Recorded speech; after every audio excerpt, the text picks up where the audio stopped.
करवा चौथ व्रत कथा। बहुत समय पहले इंद्रप्रस्थपुर के एक शहर में वेदशर्मा नाम का एक ब्राह्मण रहता था। वेदशर्मा का विवाह लीलावती से हुआ था, जिससे उसके साथ महान पुत्र और वीरावती नाम की एक गुणवान पुत्री थी। क्योंकि 7 भाइयों की वह केवल एक अकेली बहन थी, जिसके कारण वह अपने माता पिता के साथ साथ अपने भाइयों की भी लाडली थी। जब वह विवाह के लायक हो गई तब उसकी शादी एक उचित ब्राह्मण युवक से हुई। शादी के बाद वीरावती जब अपने माता पिता के यहाँ थी, तब उसने अपनी भाभियों के साथ पति की लंबी आयु के लिए करवा चौथ का व्रत रखा। करवा चौथ के व्रत के दौरान वीरावती को भूख सहन नहीं हुई और कमजोरी के कारण वह मूर्छित होकर जमीन पर गिर गई। सभी भाइयों से उनकी प्यारी बहन की दयनीय स्थिति सहन नहीं हो पा रही थी।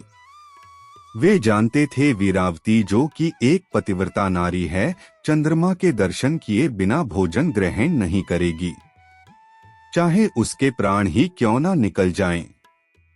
सभी भाइयों ने मिलकर एक योजना बनाई जिससे उनकी बहन भोजन ग्रहण कर ले। उनमें से एक भाई कुछ दूर वट के वृक्ष पर हाथ में छलनी और दीपक लेकर चढ़ गया।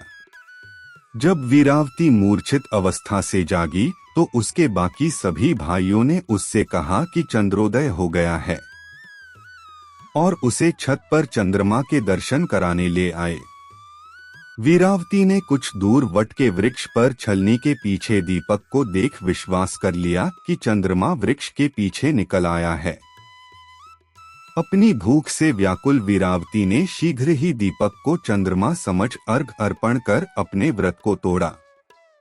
वीरावती ने जब भोजन करना प्रारंभ किया तो उसे अशुभ संकेत मिलने लगे। पहले कौर में उसे बाल मिला, दूसरे में उसे छींक आई और तीसरे कौर में उसे अपने ससुराल वालों से निमंत्रण मिला। पहली बार अपने ससुराल पहुंचने के बाद उसने अपने पति के मृत शरीर को पाया। अपने पति के मृत शरीर को देखकर वीरावती रोने लगी और करवा चौथ के व्रत के दौरान अपनी किसी भूल के लिए खुद को दोषी ठहराने लगी। वह विलाप करने लगी। उसका विलाप सुनकर देवी इंद्राणी, जो कि इंद्र देवता की पत्नी है, वीरावती को सांत्वना देने के लिए पहुंची।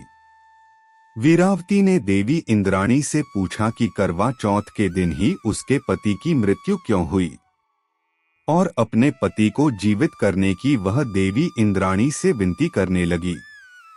वीरावती का दुहख देखकर देवी इंद्राणी ने उससे कहा कि उसने चंद्रमा को अर्घ अर्पण किए बिना ही व्रत को तोड़ा था, जिसके कारण उसके पति की असामयिक मृत्यु हो गई।